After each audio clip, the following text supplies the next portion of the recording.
Chapter 22. The Gathering of Lords. Agreed, Lancelot said as he emerged from the shadows of the courtyard. His silver armor shimmered under the Medulan sun. Koga informed us of what happened in that dungeon. He turned to face the group, his expression grave.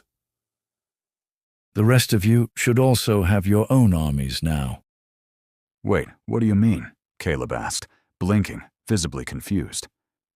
The beings in the trials you fought, Koga explained, stepping forward beside Lancelot. They now serve you.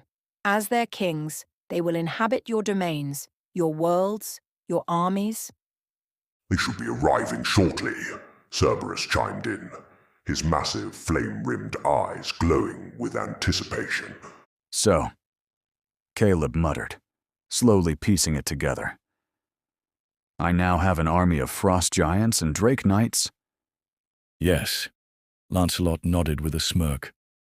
And they are sworn to you by both conquest and soul-bound legacy.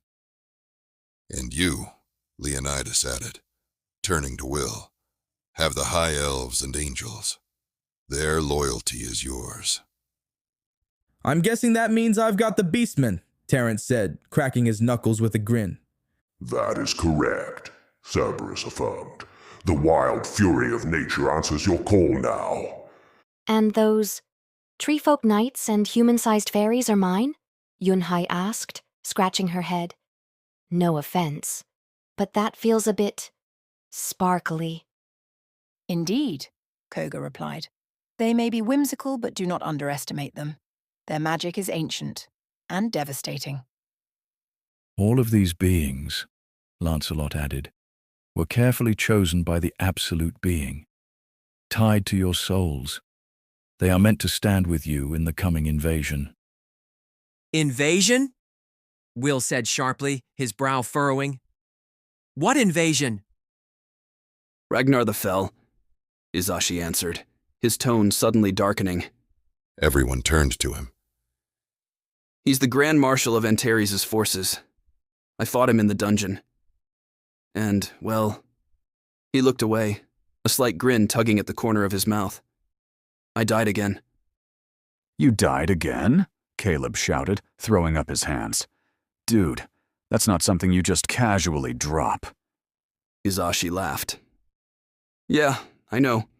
He did some overpowered erase everything from existence kind of move. Wiped the whole dungeon clean. I barely had time to blink.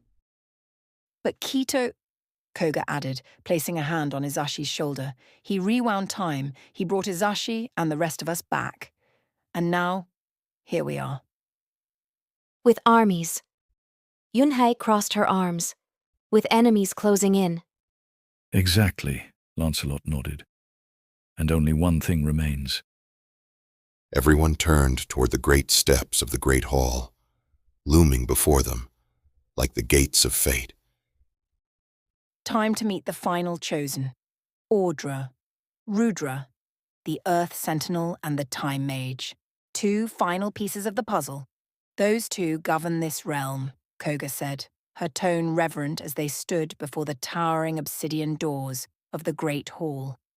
They are the queens of Mesula. Wait, you mentioned two? Will asked, raising an eyebrow. Is Rudra her spirit? No, Leonidas replied with a knowing smirk. Audra and Rudra are twin sisters. They share one spirit, Behemoth. But don't get it twisted. They wield completely different powers. I'd like to know how they became queens of Mesula, Francis chimed in, crossing his arms. Were they here before us? Yes, Gabriel answered, stepping forward from the back of the group. His cloak fluttered slightly in the breeze. Unlike the rest of you, Audra and Rudra have been here for 5 years, long before the absolute being summoned you. Damn, Izashi muttered. 5 years? No wonder this place is so clean. They've had time to build, prepare. They weren't just surviving, Koga added. They were ruling. I see. Francis nodded slowly. You said they have different abilities, even though they share the same spirit? Correct, Leonidas confirmed. Audra possesses the ability to transform her body into any stone she touches: granite, obsidian, marble, even rare stones infused with ancient magic. And Rudra? Caleb asked. Rudra can manipulate sand and time. Hold up, time? Caleb's eyes went wide. I thought only Keto could do that. He can, Koga said solemnly. Keto is the only being who can truly control time. But Rudra, she inherited a fragment of that power, an hourglass passed to her by Keto himself. It's beautiful, Shiva whispered softly, eyes distant. But cursed. How cursed are we talking? Will asked cautiously. It can only be used 5 times, Koga replied. Each use drains a portion of its power. After the 5th, it will shatter, and its time magic will be lost forever. Limited power, Terrence muttered. So if she's smart, she's saving that for the real war. Oh, she's smart, Koga smirked. Audra and Rudra aren't just rulers. They're known as the Earth Sentinel and Time Mage for a reason. They gave Antares hell for years. Suddenly, the massive gates of the great hall creaked open. A wave of warm wind flowed out, carrying with it the scent of desert roses and ancient stone.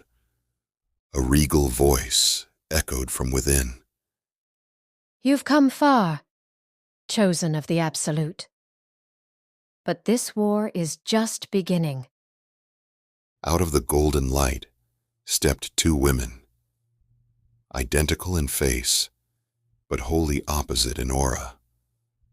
One cloaked in shimmering stone armor, Audra, with eyes like polished onyx. The other, wrapped in flowing silks that shimmered like desert dunes, Rudra, with a glowing hourglass floating at her hip.